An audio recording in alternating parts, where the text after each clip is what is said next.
Chères auditrices et chers auditeurs, bonjour, bonjour et bienvenue à cette 6e séance de notre cours sur la présence des collections africaines dans les musées d'Europe.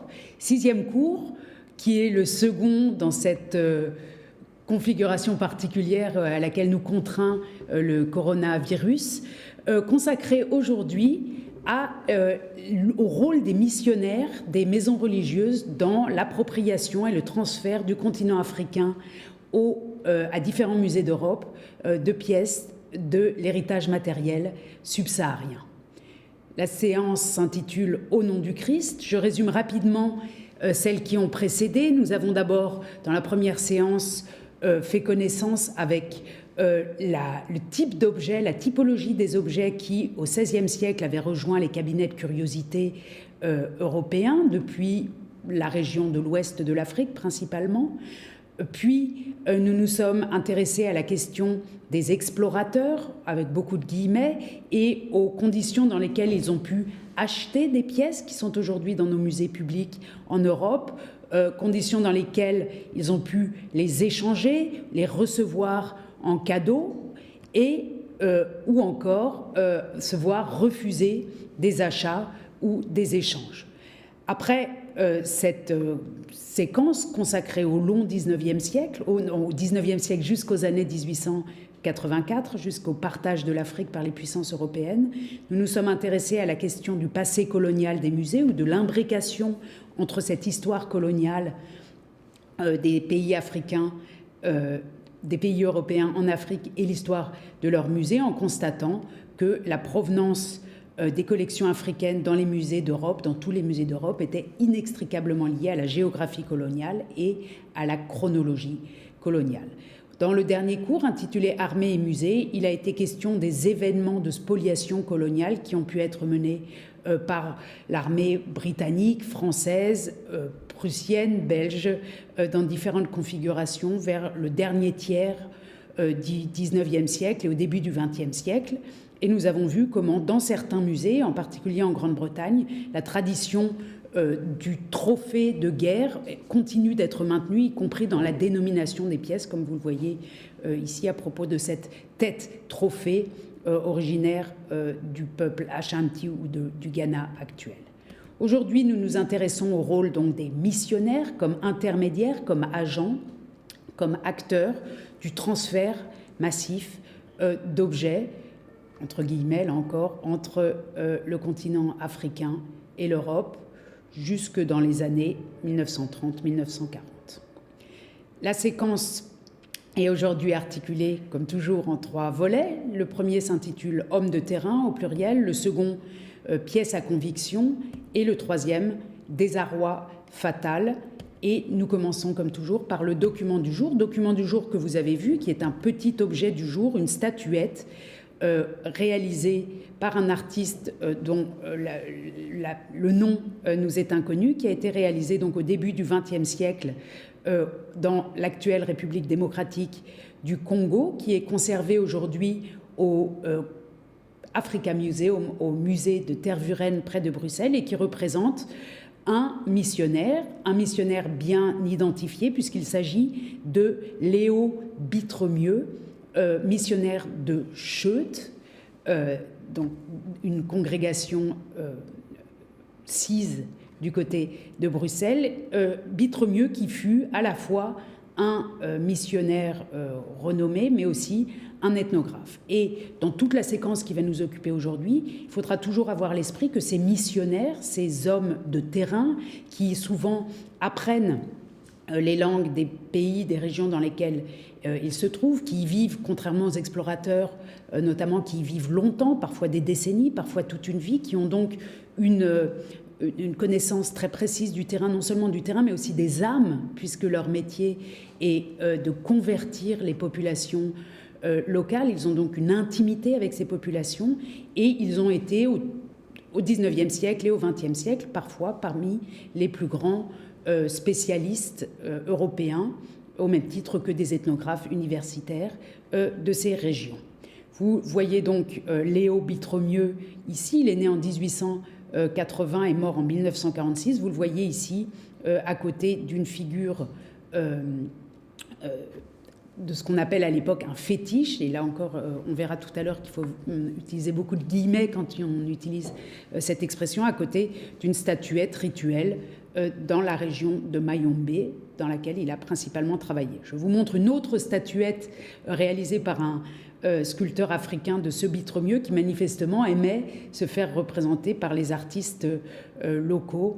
Vous le voyez ici à gauche, les deux statuettes sont conservées dans des musées européens aujourd'hui. Et nous situons avec Bitremieux, sur lequel on reviendra tout à l'heure, dans cette région donc du sud du Sahara, qui correspond aujourd'hui, donc la région du Mayombe, qui correspond aujourd'hui à un territoire situé à cheval entre l'Angola, les Congos et le Gabon. Un mot de bibliographie pour cette séance sur donc les missionnaires, sur le rôle des missionnaires dans la constitution des collections missionnaires et des collections publiques européennes. D'abord, ce qui est important, c'est d'essayer de bien avoir à l'esprit que ces missions sont un phénomène mondial, européen. En tout cas, il y existe au XIXe siècle, au XXe siècle également des missions aux États-Unis. Celles qui nous intéresseront seront principalement les missions européennes. Il y a quelques années est paru un recueil d'historiographie sur l'histoire missionnaire qui comparait l'historiographie française, belge, des Pays-Bas et d'Italie, très utile donc pour mettre ensemble ces différentes perspectives nationales. Et plus particulièrement sur la question des collections missionnaires, des musées missionnaires. Je me suis appuyée ici sur un recueil intitulé « Trophées, reliques et curiosités », publié notamment par Chris Wingfield et qui concerne toutes les collections, pas seulement les collections africaines, et qui a un focus sur les collections britanniques, mais pas seulement. Par ailleurs, sur un ouvrage intitulé « Missionsgeschichtliche Sammlungen heute », qui s'intéresse aux collections missionnaires dans le domaine germanophone, et plus généralement je me suis appuyée sur les travaux de Chris Wingfield qui travaille depuis longtemps sur les musées missionnaires. Par ailleurs, j'ai utilisé quelques monographies sur des cas précis. La première parue en 2011, consacrée aux collections formées notamment par Léo Bitremieux, Mayombe, qui est un catalogue d'expositions mené donc en Belgique, sur un catalogue d'expositions paru en 2015 intitulé « Mission possible », où il est question de la mission de Bâle, la mission bâloise, on y reviendra tout à l'heure, et puis aussi beaucoup sur un article, sur un bel ouvrage publié sous la direction de Nicolas Roland en 2017, intitulé « Afrique à l'ombre des dieux », où il est question des collections spiritaines, des collections des spiritains, un très bel ouvrage qui prend en compte la dimension historique de la constitution de ces collections notamment, et puis sur tous les travaux de Lorik Zerbini, en particulier sur cet ouvrage paru en 2019, « L'Afrique noire en vitrine », où il est question des collections missionnaires, mais plus généralement sur les articles et les ouvrages de Lorik Zerbini, qui en France compte parmi les meilleurs spécialistes de ces questions. Dans le recueil, dans le livre « Afrique à l'ombre des dieux », je vous recommande particulièrement l'article de Nicolas Roland intitulé « De l'exposition missionnaire au musée scientifique ».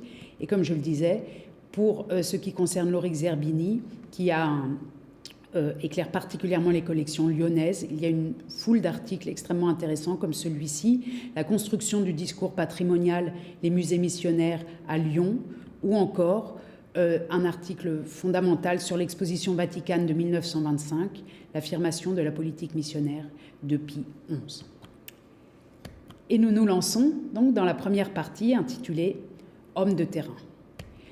Si vous vous souvenez de notre cours consacré à la conférence de Berlin et à l'acte général de la conférence de Berlin qui avait mis un terme et qui avait établi et élaboré les règles du jeu pour le partage de l'Afrique entre les nations européennes, l'article 6, souvenez-vous, stipulait que les missionnaires, les savants, les explorateurs, leurs escortes, leurs avoirs et collections devraient être l'objet d'une protection spéciale. Parmi donc la série d'acteurs impliqués ou que l'acte de Berlin, que la conférence de Berlin a bien en vue lorsqu'il s'agit de proposer des protections, les missionnaires jouent le premier rôle, et il s'agit bien des missionnaires d'une part, et d'autre part de leurs avoirs et collections. Les missionnaires avant les savants, avant les explorateurs, sont sur le terrain africain, comptent parmi les premiers Européens à s'implanter dès le milieu du 19e siècle, en fait parfois même plus tôt, mais de manière de plus en plus importante à partir du milieu du 19e siècle, sur le continent africain. Le plus célèbre d'entre eux est David Livingstone. On oublie souvent qu'il a été missionnaire, on l'associe plutôt à l'image de l'explorateur, mais ce David Livingstone, ses voyages publiés au milieu du 19e siècle s'intitulent bien Missionary Travels, donc des voyages missionnaires qu'il a menés au sud, en Afrique du Sud. On le voit ici. David Livingstone était missionnaire de la mission de Londres, de la Société missionnaire de Londres, mais évidemment toute l'Afrique se remplit, entre guillemets, au XIXe siècle, de différentes missions catholiques et protestantes qui forment des unités qui s'installent dans les différentes régions africaines. Je vous montre ici, pour illustrer mon propos, une photo de groupe des Pères Blancs, donc une congrégation catholique spécialisée sur le continent africain. D'autres congrégations sont également présentes en Asie, en Inde, en Océanie, mais les Pères Blancs sont principalement ou uniquement installés en Afrique, plutôt en Afrique du Nord, mais également en Afrique du Sud. Sur cette photo de groupe, on les voit lors d'une expédition ou d'une mission au Congo en 1903. Prêtres catholiques d'une part, mais aussi protestants. Autre illustration, celle ici d'une photographie prise en 1903 et qui représente un père protestant de la Norddeutsche Mission, entouré des élèves d'une école qu'il a créée. On voit au XIXe siècle et à la fin du XIXe siècle en particulier que l'Afrique n'est pas seulement découpée selon les nations qui se sont mises à la coloniser, mais aussi par ces missions dont la répartition territoriale ne correspond pas exactement, on imagine bien, aux frontières nationales. C'est-à-dire que certaines missions sont à cheval, peuvent être à cheval sur plusieurs colonies européennes. Je vous montre ici donc la carte des missions catholiques d'Afrique, une carte réalisée dans les années 1880, et on voit bien à la légende qu'on a d'une part, dans la partie supérieure de la légende, en couleur, la marque des colonies et protectorats européens, en bleu la Grande-Bretagne, en rose la France, en vert l'Allemagne, etc. Et puis, dessous, il est question de circonscriptions ecclésiastiques qui sont donc découpées tout à fait différemment, avec une Afrique septentrionale, une Afrique éthiopienne, une Afrique orientale, centrale, etc., où sont présentes soit des missions catholiques, soit des missions protestantes, qui en plus peuvent être des missions catholiques espagnoles ou françaises ou autrichiennes, par exemple, ou encore des missions protestantes suisses, françaises, allemandes, etc.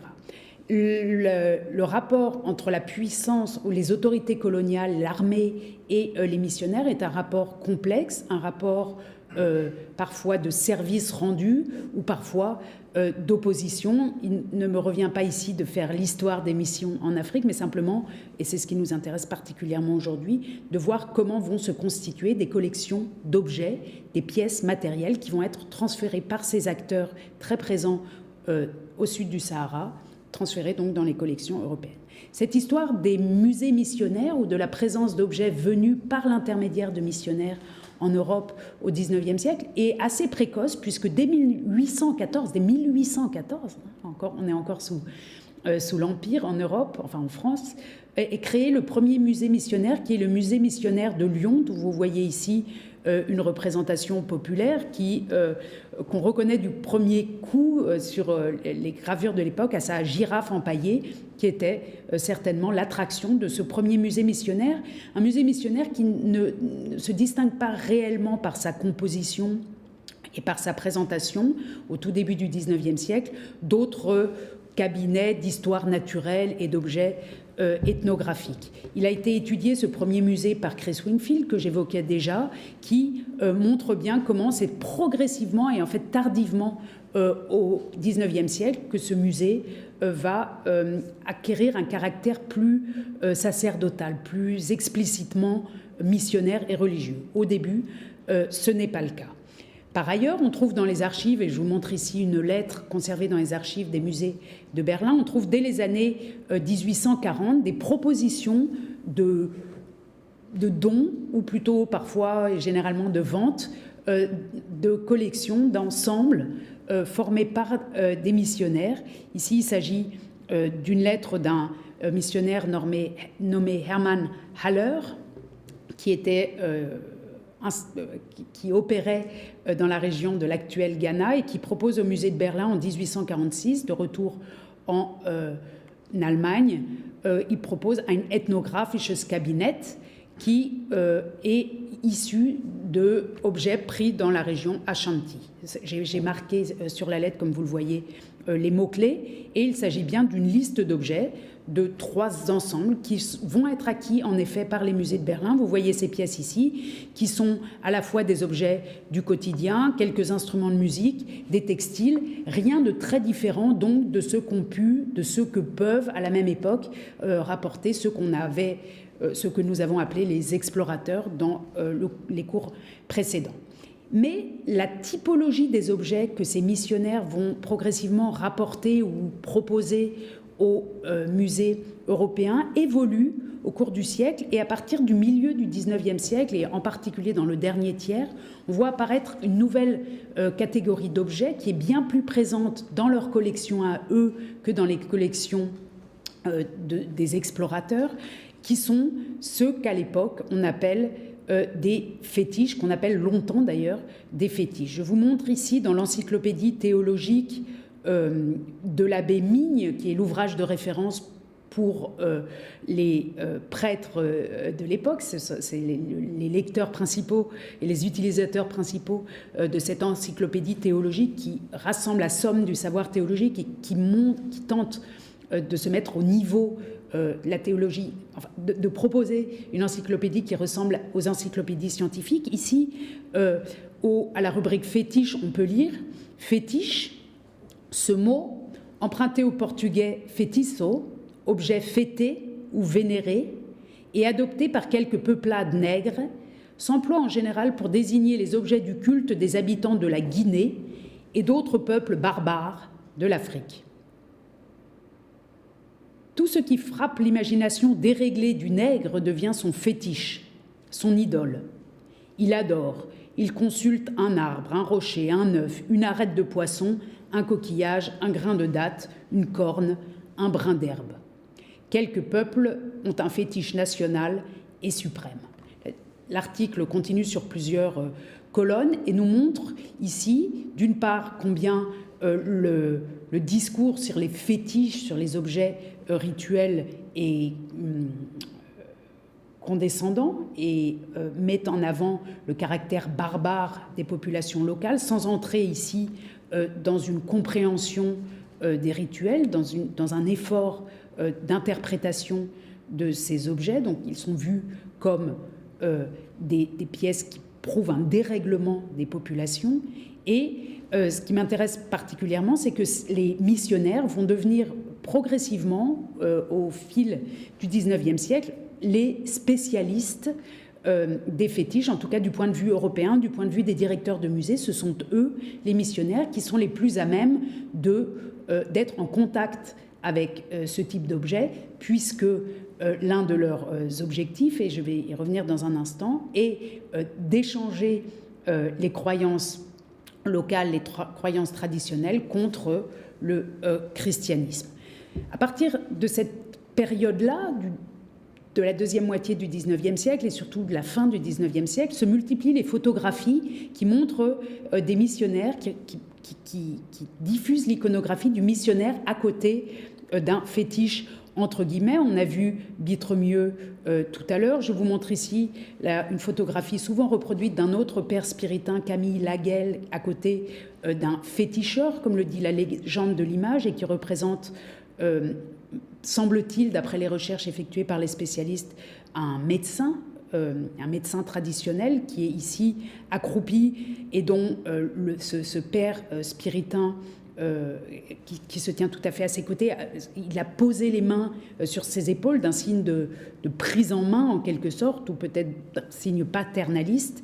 Et ces photos de chrétiens mis en contact direct avec ces féticheurs entre guillemets, ou ces fétiches, sont une iconographie qui se développe beaucoup et qui est liée à l'idée selon laquelle le missionnaire échange la croix contre le fétiche, pour faire simple. Je vous montre ici la couverture d'une revue missionnaire irlandaise qui, dans les années 20 encore, on est en 1928, fait de ce motif du missionnaire jetant à terre par la force de sa croix des fétiches, fait de ce motif ou contribue à populariser ce motif. Dernier exemple pour la popularité de du lien entre mission, fétichisme, c'est-à-dire religion locale, et extermination en quelque sorte du fétichisme grâce à l'action missionnaire. Une carte postale publiée dans une série d'un missionnaire qui s'appelle Le Ray, qui est donc la carte postale qui porte le numéro 79 et le titre « Congo français, les derniers restes du fétichisme », sur laquelle on voit un homme africain torse nu, accroupi ou assis derrière des reliquaires, des boîtes de reliquaires, surmontées pour l'une d'un crâne, et devant ces 3 boîtes reliquaires sont placées des figures de reliquaires comme celle que l'on peut retrouver aujourd'hui, et celle-ci est présente dans les collections des Spiritains que j'évoquais tout à l'heure. Elle est reproduite dans le catalogue de Nicolas Roland. Ces figures de reliquaires, donc, qui, à l'occasion de la conversion, du travail de conversion opéré par les missionnaires, vont être prises par ces missionnaires et envoyées, ou non, et on reviendra dans un instant sur cette question, dans les collections européennes. Si on quitte le domaine de l'image, de la propagande par l'image, pour regarder les textes de cette époque, on voit que la question des fétiches, c'est-à-dire de la culture matérielle, religieuse, matérielle, spirituelle des régions converties ou en tout cas investies par ces missionnaires, que les fétiches jouent un rôle, entre guillemets, les objets, la culture matérielle, le support matériel des croyances jouent un rôle dans la littérature de l'époque. Je vous montre simplement 3 exemples. L'un qui est antécédent aux années 1870, rapporte une scène, alors rapporte bien sûr toujours sur un ton destiné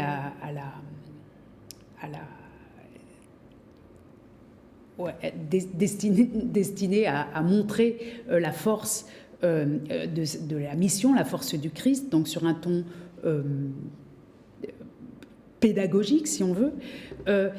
Cet extrait donc fait part d'un dialogue qui aurait eu lieu entre un prêtre catholique et une sorcière ou une vieille femme dans la région de l'actuel Bénin, sous un hangar, donc le Dahomey. Sous un hangar recouvert en feuilles de palmier, une vieille femme vendait des fétiches. Ses cheveux en désordre, ses 2 gros yeux sortant de leurs orbites, son visage effaré lui donnait l'air d'une furie. Le père Verdelet s'approche et lui demande ce qu'elle vend. « Des fétiches, répond-elle. « Comment ne rougis-tu pas, reprend le missionnaire, de tomber à genoux devant cette terre que tu as pétrie de tes mains, devant ce bois que tu as façonné toi-même? Comment surtout oses-tu proposer aux autres hommes d'adorer de tels objets ?» Elle ne savait que répondre. Surviennent 2 féticheurs et s'engage un dialogue entre le père missionnaires et les féticheurs qui finalement, très vite dans ce texte, sont convaincus par ces arguments et décident de se convertir. Ici, les objets servent de support au récit, mais ils ne sont pas pris, on ne voit pas un transfert ou une prise ou une confiscation des fétiches, ils restent là sur le marché. On est là avant les années 70. Et dans la littérature, l'attitude face à ces fétiches change au fur et à mesure des années. Je vous montre un deuxième extrait issu de la littérature protestante allemande missionnaire, des Evangelische Heidenbote, est le titre d'une revue dans laquelle il est question ici, dans un article intitulé Der Fetischbaum von Atkawa, d'un arbre qui servait au rituel de la région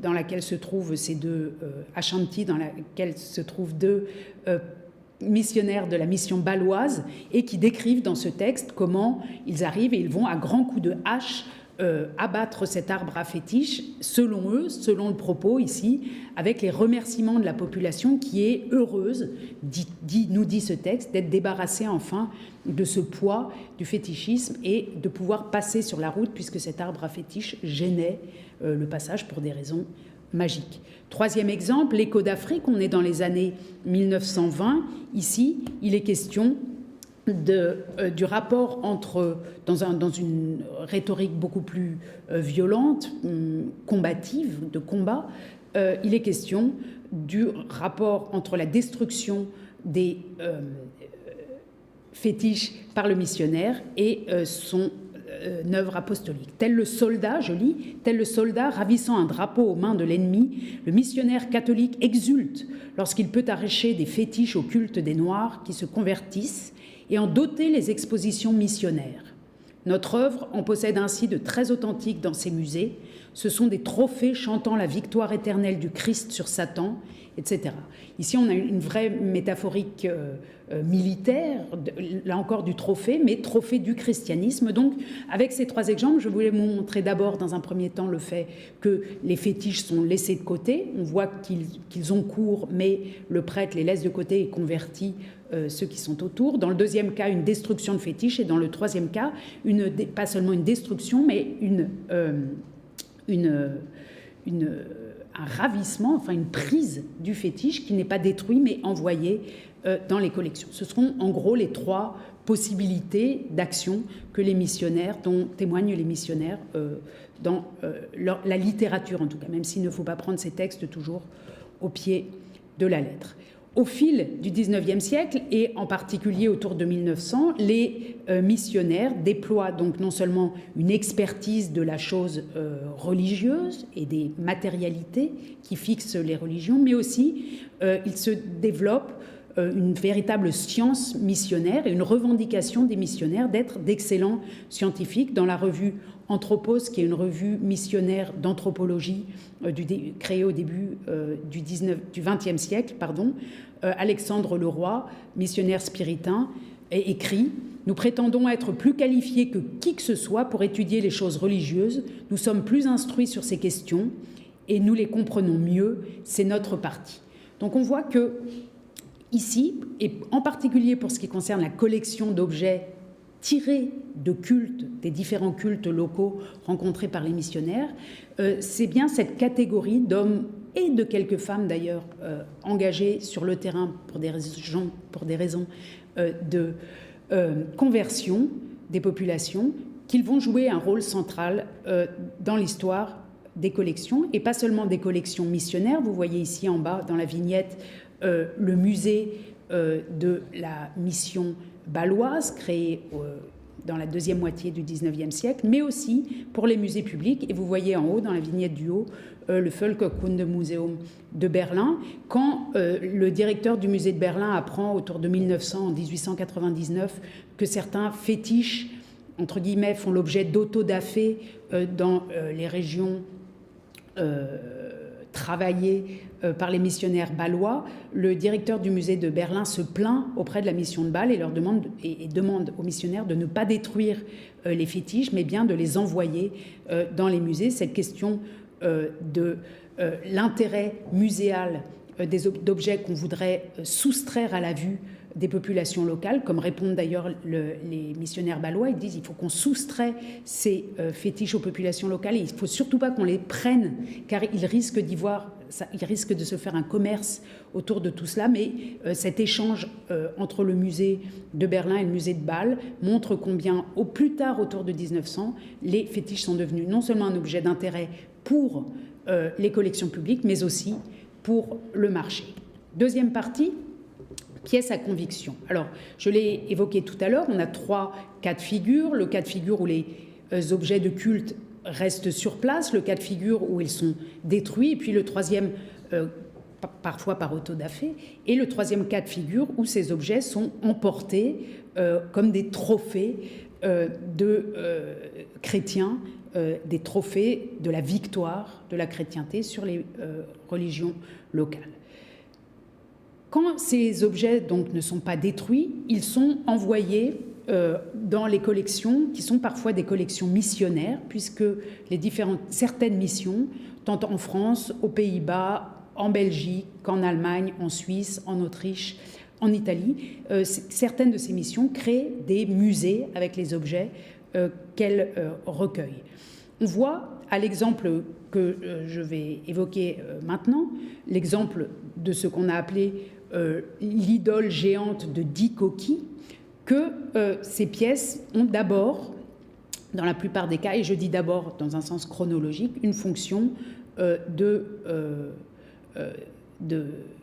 je trouve toujours le mot allemand qui est Erbauung, et que je cherche le mot français qui est une fonction, pardon, c'est pas le bon terme, pédagogique, pour les populations restées en Europe, à qui il s'agit de montrer combien le travail des missionnaires est important, combien sont grands les dangers auxquels ils s'exposent et combien sont puissantes leurs victoires sur les populations locales et sur les cultes locaux. L'idole géant de Dikoki, c'est cette statue de près de 2 mètres de haut qui se trouvait au Cameroun et qui a été sciée. Elle supportait une maison rituelle dans laquelle avaient lieu notamment des actions juridiques sur place, à en croire en tout cas les descriptions des missionnaires. Et ce géant a été scié, donc il servait de support à cette maison, à ce bâtiment. Il a été scié, il mesure 2 mètres de haut et envoyé à Bâle en 1899.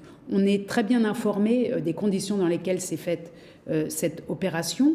Et si on retourne la photographie qui représente Dikoki, on voit dans les archives du musée de Bâle que cette photographie est nommée, porte le titre Siegesbeute aus Kamerun, c'est-à-dire butin de guerre du Cameroun. Ce qui, dans un contexte missionnaire, paraît être un vocabulaire de prime abord frappant, mais qui correspond au texte qu'on a vu tout à l'heure.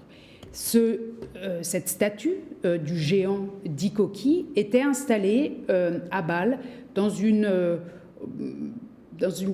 pièce qui était censée représenter une rue au Cameroun. Vous voyez au fond de cette carte postale colorée que je vous montre ici le géant Dikoki, donc, qui supporte en effet une cabane abstraite ici. Il est entouré de plusieurs masques et d'autres objets, dont une pirogue au milieu de la rue, et d'autres pièces qui semblent être des pièces du quotidien, ainsi qu'un trophée animal. Sans doute un crâne d'éléphant peut-être. On voit bien ici, dans cette exposition de la mission bâloise, qu'il s'agit de créer le sentiment, à la fois un sentiment d'un certain ordre, mais un ordre effrayant, d'où les humains d'abord sont absents et où les masques occupent un rôle central. Il s'agit d'une exposition qui, dans les années 1900, dans la première décennie du XXe siècle, a tourné et a eu plusieurs dizaines de milliers de visiteurs, donc organisés par la mission bâloise. Et ici, le fait de montrer, d'avoir en Suisse et ailleurs ces trophées à disposition montre, et une manière de dire, en quelque sorte, une manière muséographique de dire que la foi catholique, chrétienne, et dans le cas présent protestante, a vaincu sur les peuples barbares. On trouve d'autres documentations photographiques de ces premières expositions. Ici, il s'agit d'une photographie qui montre l'une des expositions des sociétés missionnaires, des sociétés des missions africaines de Lyon. Ici, la mise en scène représente un serpent énorme, entouré, donc naturalisé autour d'un arbre à côté d'un alligator et d'un petit singe, souvent comme l'a montré Lorik Zerbini et comme l'ont montré Lorik Zerbini et Nicolas Roland. Il s'agit dans ces mise en scène, d'effrayer beaucoup les fidèles, de leur montrer à quel danger s'exposent les missionnaires et de suggérer donc que les sommes qu'on envoie ou le soutien qu'on témoigne à ces missionnaires d'Afrique sont justifiés et qu'il faut d'ailleurs les augmenter. Donc souvent, on a une muséographie du danger, de l'effroi, qui est destinée non seulement à créer de l'empathie avec les missionnaires, à justifier leur travail et à montrer combien le travail de conversion est efficace, puisqu'on rassemble ensuite dans les missions, dans les maisons des missions, ces pièces à conviction que sont les objets exposés, pièces à conviction qui est une expression que j'emprunte à Nicolas Roland. Les missions africaines de Lyon, mais d'autres villes dans des provinces françaises et d'autres pays d'Europe ont donc souvent des musées. Ces musées ont une existence qui s'interrompt vers la fin du XXe siècle dans de très nombreux cas, mais qui a une longue histoire, au moins jusqu'aux années 1960. Je vous montre ici le catalogue un catalogue des années 70 ou 60 du musée des missions africaines de Lyon. Dernier exemple, pour ces expositions de pièces à conviction de la foi ou du triomphe de la foi sur les populations et les religions africaines, la grande exposition missionnaire vaticane de l'année 1925, une immense exposition organisée donc à Rome et qui avait sollicité l'appui de tous les missionnaires du monde entier liés, donc, qui répondaient à l'appel du pape, et donc pas seulement aux Africains, exposition destinée à montrer le rayonnement de la foi catholique dans le monde. Ici, sur ce plan de l'exposition missionnaire vaticane, vous voyez que les pièces ou les salles 24, 25, 26, 27, 28 et 29 sont consacrées à l'Afrique, et une nombreuse littérature, une littérature très riche, est publiée à ce moment-là, qui explique combien cette exposition a été d'abord difficile à mettre en place, quels efforts les missionnaires ont dû fournir et quelle est son intention. Je vous lis un extrait de la revue illustrée de l'exposition missionnaire vaticane, publiée en 1924, dans lequel il est dit « Les visiteurs de l'exposition des missions, qui trouveront les objets bien disposés et alignés sur les étagères, numérotés, étiquetés, catalogués, peuvent difficilement se faire une idée de l'énorme travail et des sacrifices humains qu'ont coûté la collecte et l'expédition de nombreux objets provenant des régions les plus éloignées et les moins accessibles au monde. Ayons une pensée de gratitude pour les humbles, lointains et inconnus coopérateurs qui, sur des dos humains, à travers montagnes et déserts, ont porté les lourdes caisses requises par le désir du Père commun à tous les fidèles. » Et l'article poursuit en citant une lettre d'un vicaire apostolique du Rwanda, Monseigneur Classe, écrite le 1er juillet 1924. Donc l'article cite cette lettre, et cette lettre m'a paru intéressante parce qu'elle nous rappelle combien ces translocations sont aussi des opérations très, très compliquées, très lourdes à mener, de transport, et que leur prix est extrêmement élevé. Le prix pour pouvoir montrer ensuite en Europe ces objets venus d'Afrique. Donc ce missionnaire, Classe, écrit « 10 colis ». C'est-à-dire 2 grandes balles de petits objets et 8 caisses numérotées de 1 à 10 ont été expédiées il y a une dizaine de jours. Mais la difficulté est immense, car tout doit être transporté à dos d'hommes vers Usumbra par les chemins de nos très hautes et horribles montagnes. Si cela n'avait pas été en réponse au souhait du Saint-Père, nous aurions renoncé à l'engagement. Surtout, 2 de ces caisses sont de très grande taille et extrêmement difficiles à manipuler. Il a fallu 40 hommes pour porter chacune d'elles à cause de nos horribles chemins. J'espère cependant que dans 20 ou 25 jours, ils pourront atteindre Usumbra. L'odyssée des porteurs sera alors terminée, mais ils auront fait un acte de foi et d'amour envers le Saint-Père, et je peux vous assurer d'un acte qui n'est pas très ordinaire. Les pauvres missionnaires ont l'intention de faire don de ces objets au pape. Il est entendu, contenu dans la dernière lettre du vicaire apostolique, nous dit toujours cet article, que nous ne demandons pas la restitution d'aucun des articles envoyés. Pauvres vicariats et pauvres objets d'un pays pauvre d'Afrique centrale, nous avons au moins fait tout notre possible pour vous envoyer ce qui est chez nous, par amour de notre petite compagnie et pour montrer notre dévotion filiale au Saint-Père. Alors cette lettre, cet article mériterait de longs commentaires. D'une part, le fait que, déjà évoqué d'ailleurs, que l'exportation du patrimoine spirituel africain se fait à dos d'hommes et à dos d'hommes africains, que ce sont donc les populations elles-mêmes qui portent, qui exportent, avec ce motif du porteur, les objets de culte qui leur sont soustraits dans le cadre de dans le processus d'évangélisation des populations, d'une part. D'autre part, que cet effort physique, cette déportation est justifiée par la foi de ces personnes converties, nous dit-on. Et troisième élément intéressant, me semble-t-il, que les objets qui quittent en très grande quantité ces régions n'ont pas vocation à y retourner, puisque l'effort serait trop grand pour les faire revenir, nous dit ici le missionnaire. On préfère que Rome les garde.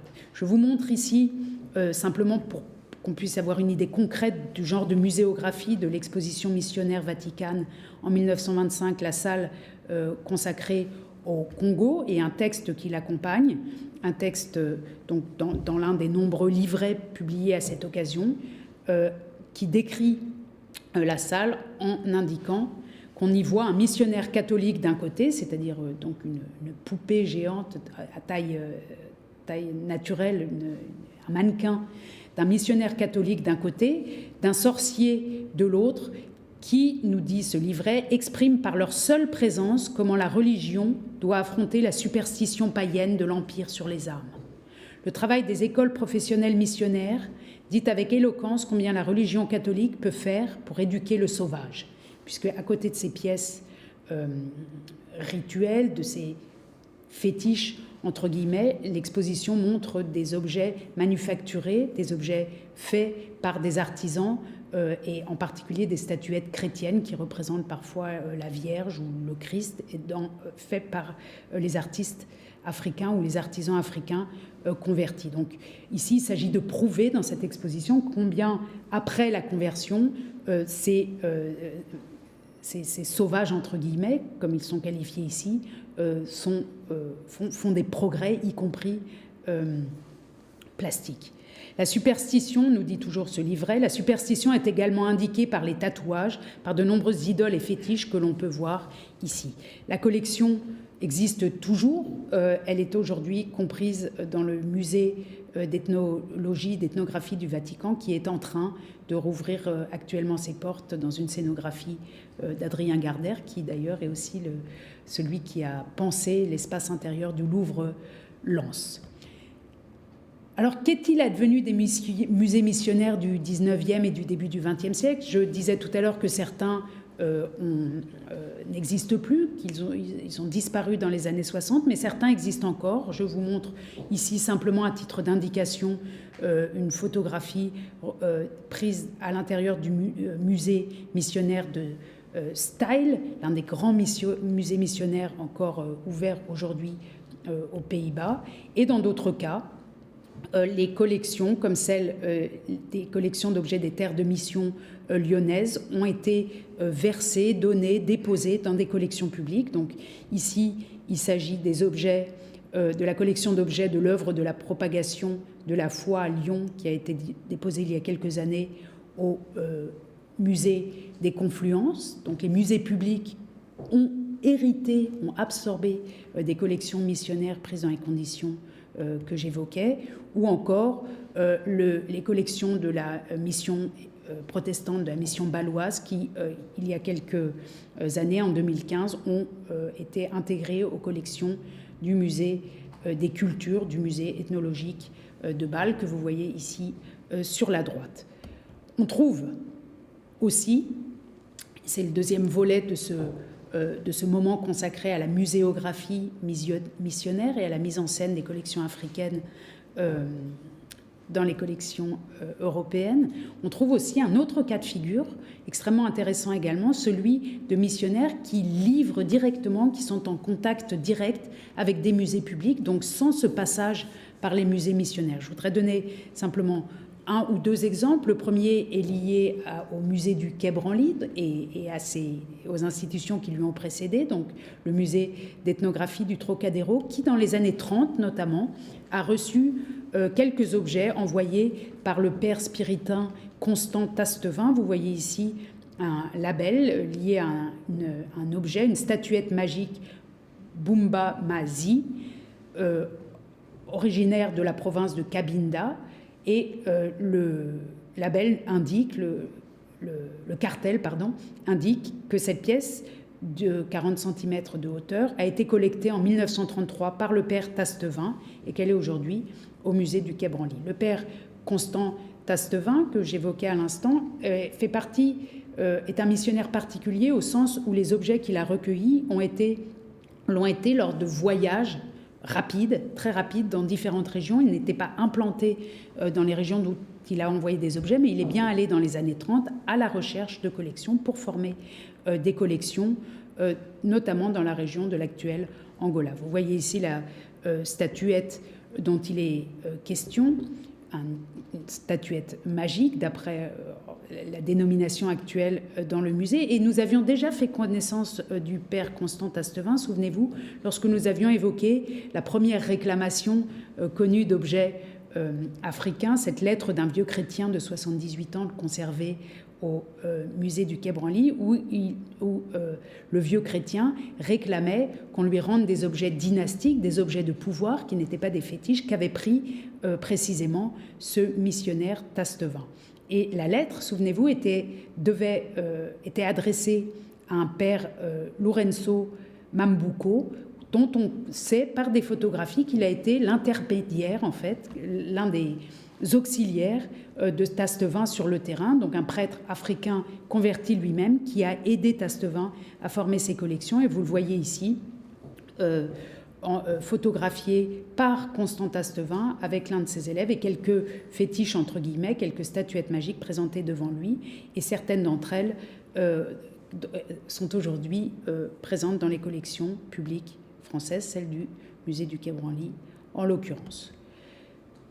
Clément Tastevin est un exemple d'un missionnaire qui a livré directement, qui a travaillé directement pour un musée public. On peut évoquer d'autres exemples, et je le ferai rapidement ici, celui d'un autre père spiritain dont le nom est Henri Trie, qui a travaillé pour le musée de Neuchâtel en Suisse, et Léo Bitremieux, déjà évoqué. Je le fais rapidement, et il ne s'agit que de 3 exemples qui donnent une simple idée minuscule de l'ampleur de ce travail des missionnaires, de certains missionnaires pour certains musées, et des relations qu'ils ont pu entretenir avec des directeurs de musées. Ici, donc, on est en relation avec le directeur du musée de Neuchâtel, et vous voyez une lettre adressée, une liste adressée par le père spiritain Henri Trie, qui se trouve dans la région qui correspond à l'actuel Gabon, une lettre donc adressée sur le papier à lettres de la congrégation du Saint-Esprit et du Saint-Cœur de Marie en 1902, où il est question notamment d'un biéri et je cite la lettre, d'une tête de statue qui surmonte le coffre d'écorce où sont enfermés les crânes de la famille. C'est devant cette tête que l'on place les mets offerts en sacrifice. Chaque matin, la statue est ointe d'huile de palme par la première femme. Le coffre ne doit jamais être ouvert devant les femmes, enfants et jeunes gens non initiés encore au culte du biéri. C'est la principale divinité Pawin. Écrit ici donc le père Trie, et on sait par la correspondance qu'il a pu entretenir avec le directeur du musée de Neuchâtel qu'il y avait un véritable business, peut-on dire, entre les deux, entre ce prêtre qui a accès donc à ces reliquaires très intimes qui sont conservés dans les familles, et ce directeur de musée qui souhaite obtenir de telles pièces pour son musée. Je vous lis une réponse ou une lettre adressée par le directeur du musée à Henri Trie, donc dans ces années 1900-1902. Il lui indique, le directeur de musée, « La caisse renfermant les objets Fang que vous avez adressés à notre musée vient de me parvenir. Je l'ai déballée et en ai opéré la reconnaissance. Malheureusement, j'ai eu de la peine à identifier toutes les pièces, plusieurs n'ayant ni d'étiquette ni de numéro. Mais vous nous en donnez un supplément d'information, vous nous en donnerez, un supplément d'information l'hiver prochain quand vous viendrez à Neuchâtel nous faire les conférences promises. La collection des crânes est très intéressante. Je la ferai étudier. Veuillez encore, s'il vous plaît, me faire savoir à quel prix vous évaluez votre collection. » Donc ici, plusieurs aspects dans cette lettre. D'abord, le fait que les informations ethnographiques utiles au directeur de musée sont seulement partielles et qu'il le regrette, qu'il a du mal à contextualiser les pièces qu'on lui envoie, d'une part, mais d'autre part, qu'il attend la venue du missionnaire qui viendra faire des conférences scientifiques, donc là encore l'aspect d'expertise scientifique, ethnographique, ethnologique du missionnaire en question, Trie, et puis troisième aspect extrêmement intéressant, la question du prix, puisque ces missionnaires se font payer par les musées publics l'envoi de pièces, contrairement à l'envoi de pièces qu'ils effectuent pour leur propre congrégation, qui est généralement gratuit. Et d'ailleurs, le directeur du musée, donc monsieur Knapp, va établir un reçu d'une valeur de 200 francs pour la collection de Trie. Je vous montre ici ce reçu signé à Neuchâtel le 26 janvier 1902, me semble-t-il, reçu de monsieur Knapp, conservateur du musée ethnographique de Neuchâtel, la somme de 200 francs pour une collection d'objets Fang signée Trie. La pièce dont j'ai lu la description à l'instant, cette tête de bois, et celle-ci, c'est la pièce maîtresse du musée ethnographique de Neuchâtel. Elle provient donc de cette région où se trouvent les Fang et où est pratiqué le culte du Biéri, que vous voyez ici inscrite sur la carte, c'est-à-dire dans l'actuel Gabon, et elle est aujourd'hui au musée ethnographique de Neuchâtel. Dans un ouvrage qu'il a publié en 1912, l'un des nombreux ouvrages qu'il a consacrés aux Fang, Henri Trie a décrit ces pièces, ce type de pièces, et il les décrit en des termes ici destinés au grand public, qui ne sont donc pas des termes scientifiques, et vous allez voir combien ces termes sont éloignés de l'idée qu'on peut se faire d'une analyse ethnographique neutre. Et il s'agit bien de textes avec une intention qui démontre non seulement la supériorité civilisationnelle, mais aussi religieuse de ces missionnaires. Je vous lis le texte. Vous remarquez d'ailleurs qu'on retrouve la photo que je vous montrais en entrée de cours. De manière amusante, la photo ici est maquillée, puisque l'homme africain qui se tenait derrière ces reliquaires porte sur la version destinée au grand public sous la plume du révérend père Trie, porte une chemise. Une chemise lui a été ajoutée alors que sur la photographie originale, il est torse nu. Mais je lis le texte de Trie, donc, à propos de ces statues, de ces reliquaires, de ces statues qui sont posées par-dessus les paniers à l'intérieur desquels se trouvent ces ancêtres, la tête des ancêtres des familles. Dans un coin retiré de la case Pawin, souvent dans la deuxième chambre, chez les guerriers, les vieux chefs surtout, vous trouvez une vaste boîte ronde, haute parfois de près d'1 mètre, faite d'une écorce spéciale roulée et cornée. À l'intérieur, si vous avez la curiosité de l'ouvrir, vous trouverez 5, 10, 15, 20 crânes, parfois dans un état de vétusté, de délabrement plus ou moins avancé, veufs l'un d'une molaire, l'autre d'une mâchoire entière, mais tous uniformément barbouillés de rouge. Cette boîte, c'est le sac au parchemin, le chartrier de nos Fang.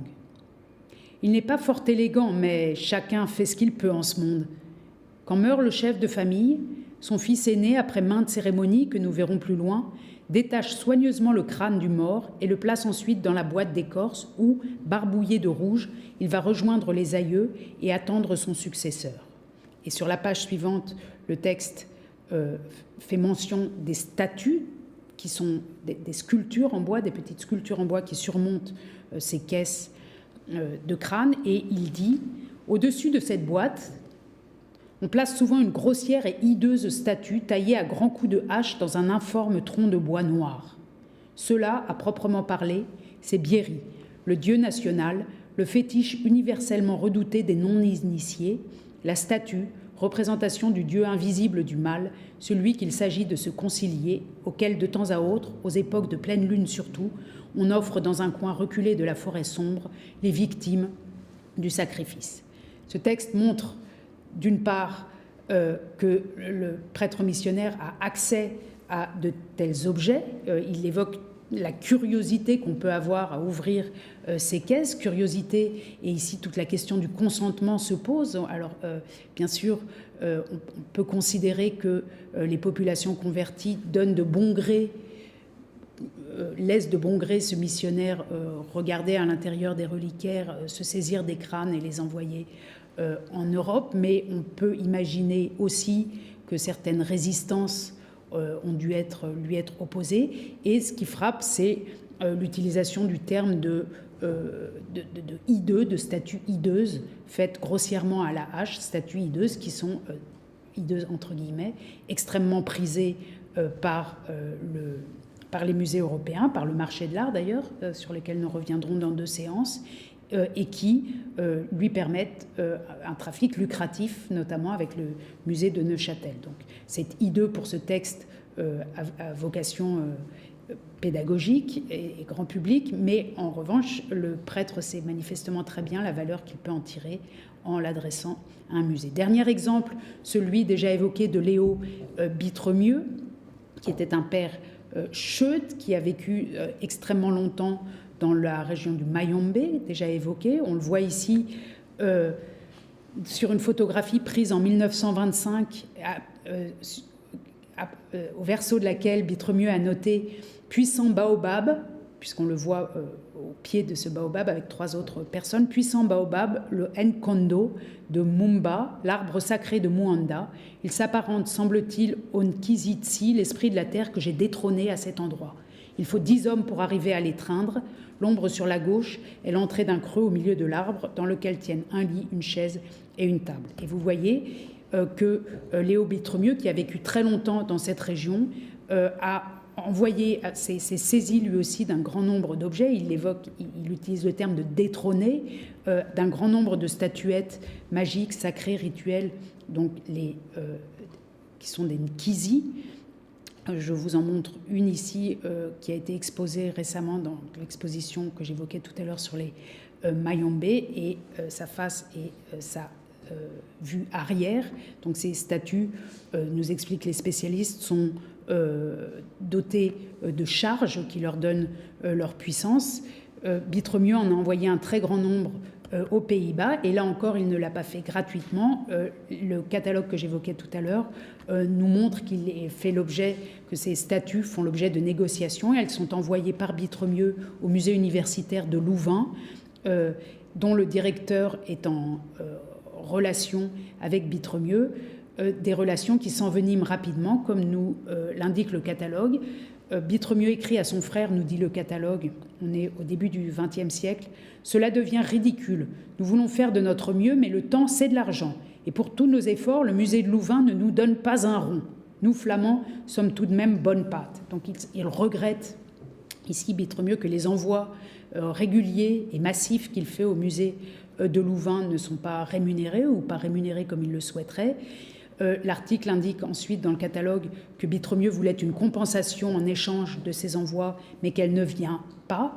Et finalement, le missionnaire ethnographe, nous indique cet article, continua à collectionner, même si c'était tout autant pour sa famille que pour le musée. En août 1910, il fait savoir à son frère qu'il envoie 2 caisses de bois tropical chez lui, en Europe, et 5 caisses à Louvain, qui contiennent, entre autres, donc ces statuettes sacrées. Si on regarde les photographies présentes dans les archives aujourd'hui, publiées dans le catalogue évoqué, on voit que Bittremieux a documenté la situation originale de certaines statuettes, qui sont des statuettes funéraires, ici, placées dans leur lieu d'origine, et il s'approprie dans des conditions qui ne sont pas décrites, qui ne sont pas documentées, certaines de ces statuettes funéraires qui sont aujourd'hui conservées dans les collections belges. Vous voyez ici la représentation d'une femme et sur cette autre photographie, 2 statuettes côte à côte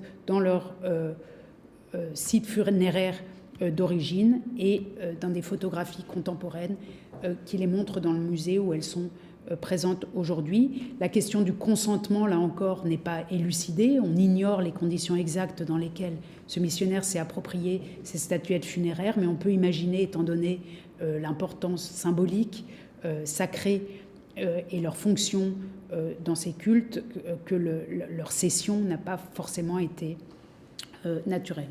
Je finis très rapidement avec la 3e partie intitulée « Désarroi fatal », un terme que j'emprunte à Andrea Seriana Meneri, qui a publié des études extrêmement importantes sur l'imaginaire de la dépossession en Centrafrique notamment, et qui, dans un recueil intitulé « Entre errance et silence »,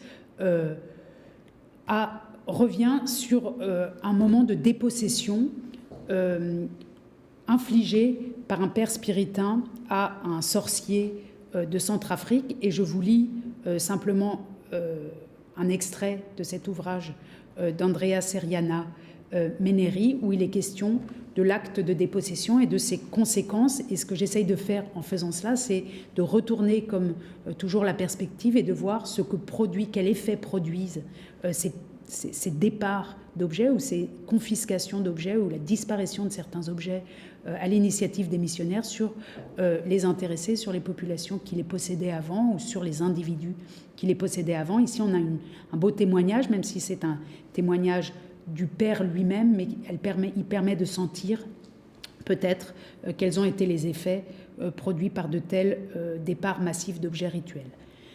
Je cite donc l'ouvrage de Andrea Seriana Meneri.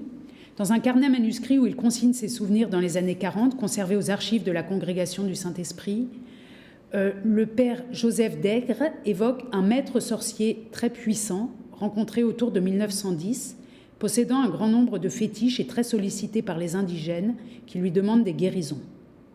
Un jour, le missionnaire français lui soustrait, et c'est ainsi qu'il décrit lui-même son action dans ses carnets, il soustrait en s'introduisant chez lui, citation, 4 petits sacs de fétiches qu'il expédie à Aix-la-Chapelle pour une exposition missionnaire. Fin de citation. Le sorcier les réclame en vain, il menace et contre-attaque, fabrique de nouveaux fétiches dans lesquels il introduit, écrit le missionnaire, une pincée de la terre que j'avais foulée du pied en y insufflant une imprécation appropriée. Mais le père Joseph Daigre, ces imprécations ne suffisent manifestement pas à restituer les fétiches, entre guillemets, les amulettes aux sorciers.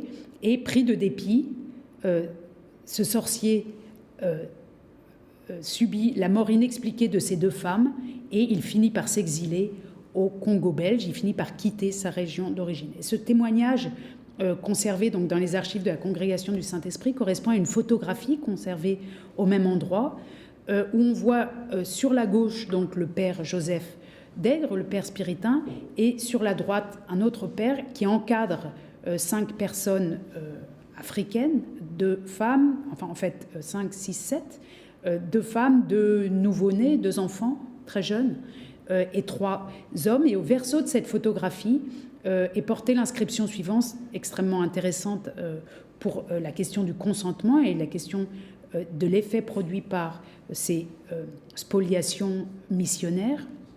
Il est écrit de la main du père Échobard, donc qui est l'autre personnage sur la photo, ici à droite, dans un village Togbo à gauche, le père Daigre, à côté de lui le plus grand sorcier du pays qui a juré la mort du père.